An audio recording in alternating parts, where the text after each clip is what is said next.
சென்னை சாந்தோம் சாலை அருகே முறையான சாலை மற்றும் மின்விளக்கு வசதி இல்லை என பொதுமக்கள் குற்றம் சாட்டியுள்ளனர். மீனவ மக்கள் வசிக்கக்கூடிய முல்லைமா நகர், பவானிக்குப்பம் உள்ளிட்ட பகுதிகளுக்கு செல்லும் பிரதான சாலை சேதமடைந்த நிலையில் சீரமைக்கப்படாமல் உள்ளதால் அடிக்கடி விபத்துக்கள் நிகழ்வதாக தெரிவிக்கப்பட்டுள்ளது. இந்நிலையில் சாலையை விரைந்து சீரமைக்க வேண்டும் என்பது மக்களின் கோரிக்கையாக உள்ளது.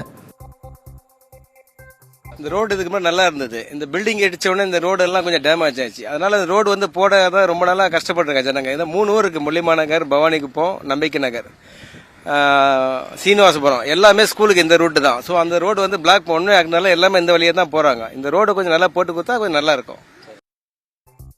செங்கல்பட்டு மாவட்டம் வண்டலூர் அறிஞர் அண்ணா உயிரியல் பூங்காவில் அரிய வகை சிறுத்தை பூனை ஒன்று தப்பி ஓடியது பெரும் பரபரப்பை ஏற்படுத்தியுள்ளது.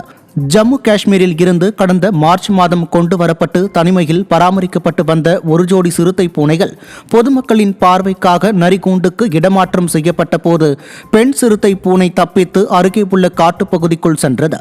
அவற்றை பிடிக்க தனிப்படை அமைக்கப்பட்டு இரவு பகலாக தேடும் பணி முடுக்கிவிடப்பட்டுள்ளது. திருவள்ளூர் மாவட்டம் திருவலங்காடு ரயில் நிலையத்தில் என்ஜினில் ஏற்பட்ட தொழில்நுட்ப கோளாறால் பிருந்தாவன் அதிவிரைவு ரயில் 45 நிமிடம் நின்றதால் பயணிகள் கடும் அவதியடைந்தனர். இதனால் சென்னையிலிருந்து அரக்கோணம் மற்றும் திருப்பதிக்கு செல்ல வேண்டிய 2 ரயில்கள் ஒன்றன் பின் ஒன்றாக நின்ற நிலையில் பயணிகள் குறித்த நேரத்திற்கு செல்ல முடியாமல் தவித்தனர். திருவாரூர் தியாகராஜ சுவாமி திருக்கோயிலில் தெப்ப திருவிழாவை முன்னிட்டு தெப்பம் கட்டும் பணி தீவிரமாக நடைபெற்று வருகிறது. தெப்ப திருவிழா வருகிற 8ஆம் தேதி நடைபெறவுள்ள நிலையில் கோயிலின் கமலாலய திருக்குளத்தில் தெப்பம் கட்டும் பணி நடைபெறுகிறது.